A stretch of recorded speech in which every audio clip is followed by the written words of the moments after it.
Welcome to the Greatness Together podcast. Curious minds unite. Mother-daughter conversations that delve into the heart of psychology. Thanks for joining us. We have a confession to make. Yep. Do you want to say it first or should I? I'm not 100% sure what you're going to say, so feel free. I'm a perfectionist. Oh, I'm a perfectionist. We're perfectionists and we're doing a podcast on perfectionism. This is going to be juicy. This is gonna be juicy. It is amazing how much more aware you are about perfectionism than I was. I don't know if we have Brene Brown to thank and all of her work, or you're just a much more woke and self-aware generation in every possible way. Where did you come across this concept of perfectionism? Astora. Oh, yes. Okay. Tell me more. I don't know. I was just telling her about life and why I do things, and she's like, I think you're a perfectionist. Mhm. And I was like, what is that? So sometimes other people have to call it out for us, is what you're saying. Yeah, not always self-aware, kind of. Well, perfectionism is one of those things that, and it's kind of building on what we talked about last podcast episode around high expectations. To do perfectionism at its root is trying to meet externally identified expectations, that we're trying to do it perfectly, be perfect, fit the mold. When you first discovered that, it was in the context of school. It was actually during COVID, when you're trying to also perform well in COVID, which is just another layer. And I think I started to realize about perfectionism, and it got pointed out to me in school as well.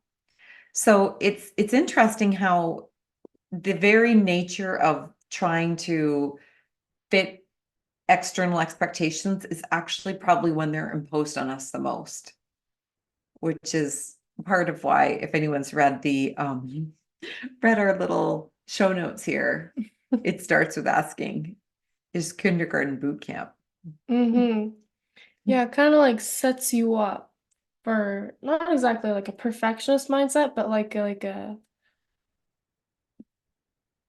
Perform, yeah, right? it teaches you like when to do things, how it should be done, where, how fast, and like when molds aren't met, when expectations aren't met.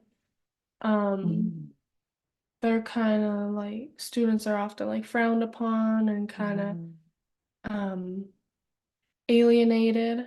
And that can be affecting, but in reality, just like not every child is the exact same. Like we're all raised differently, they all have different morals, and ways of learning, ways of doing stuff. So they're not all gonna get in a single file line by like the sound of it. Literally, Yeah. metaphorically and literally. Yeah. And it's almost like from the very first foray into school, and I never thought about this until you provided this what you're learning in sociology that digs into this, is it's true. Our very first foray into school is where all of those disparate ways in which we're being raised, we all have to have some kind of meeting when it's by the time we get to school where we all have to fit. We have to learn our ABCs and numbers all by a certain point before the class moves on. But what if you struggle? And is there really a lot of extra resources or support for that to happen? And so you can start to internalize this not living up to it. And even if you are doing well, and here's the thing that I think is for those of us high achievers, it also is detrimental for us being able to perform and fit in. Because at some point, your great is only good, and your good may not be good enough. At some point, you bump up. The higher you're trying to achieve, at some point, you tap out at being perfect at it. Yeah, there's always more you could be doing, and always more work you could be putting in, but gotta realize that going to those extents are quite harmful.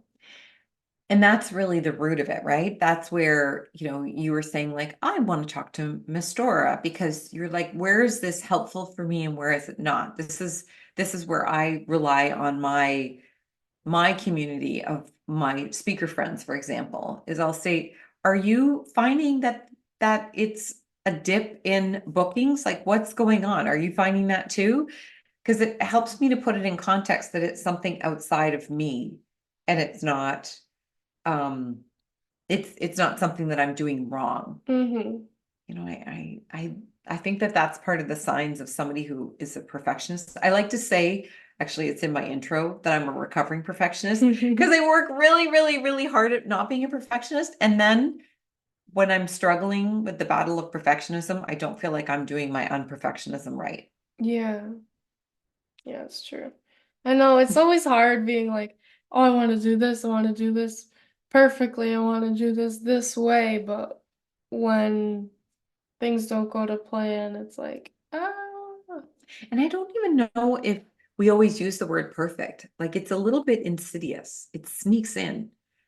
Like, how long did it take us to set up this studio? And it's not in its perfect form, but you had to say to me basically, um, if it's not working, let's just proceed. It's fine. Mm-hmm. I know you're trying to get every little angle right, every mic working perfectly, and the lighting and the setup, and I'm like, it was fine how it was before, but even if there's a little nook that's not perfect, this woman's got to fix it. Like this is driving me bananas. For those of you who are listening, you will not know what I'm pointing to. There are lights in the ceiling. It drives me bananas that they're right above my head. But is that going to impact the quality of this podcast content? If anything, it actually Absolutely not. detracted from it because now I've just wasted time talking about lights in our Mhm. ceiling. But it's something that is to be combated, like to be fought against on an ongoing basis. And it's exhausting. It It's is. It exhausting. honestly is. Like never feeling like you did enough. Yeah. So if we could leave our listeners with an idea or two about how do you get to that place of enough? I'll start if you think of something. So here's what I have to do is go to a place of gratitude. What am I grateful for?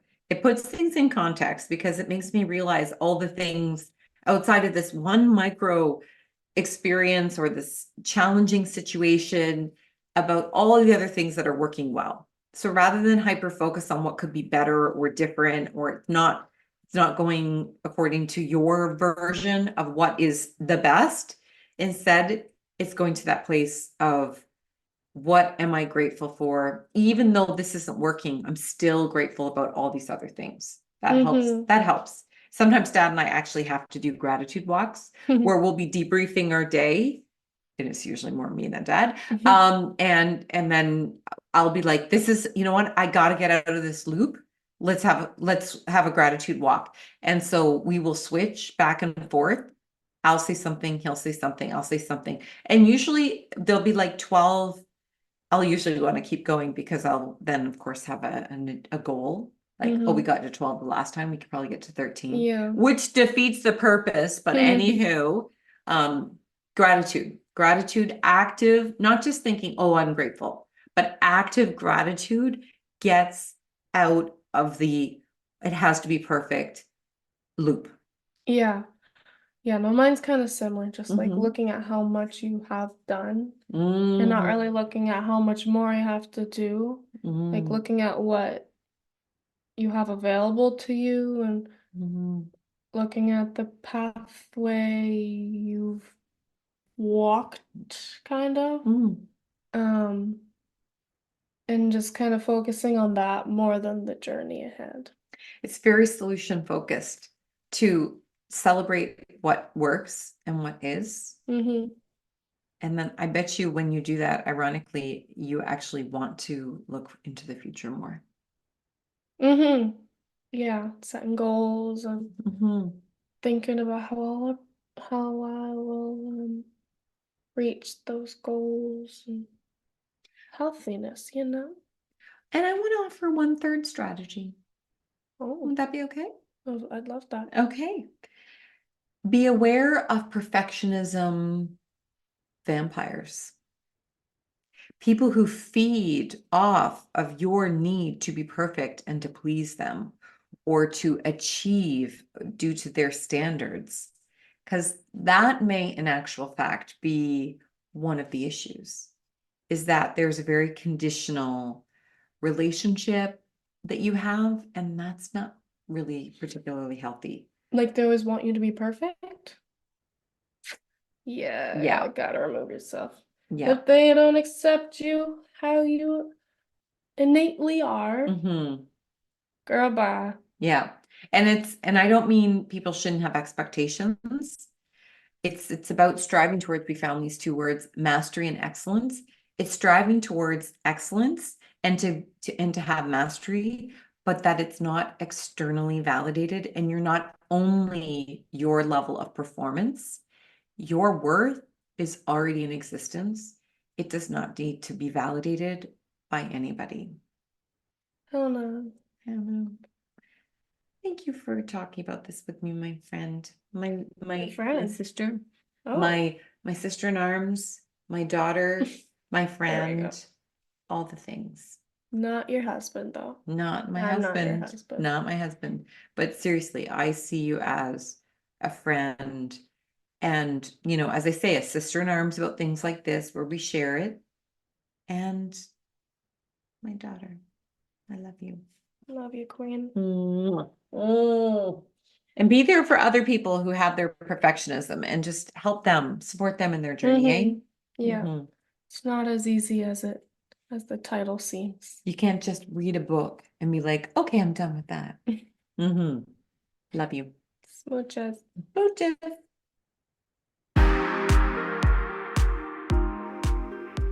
Thanks so much for joining us for the Greatness Together podcast. Never miss an episode. Subscribe wherever you catch your podcasts. Yours in greatness, Simonne and Sarah.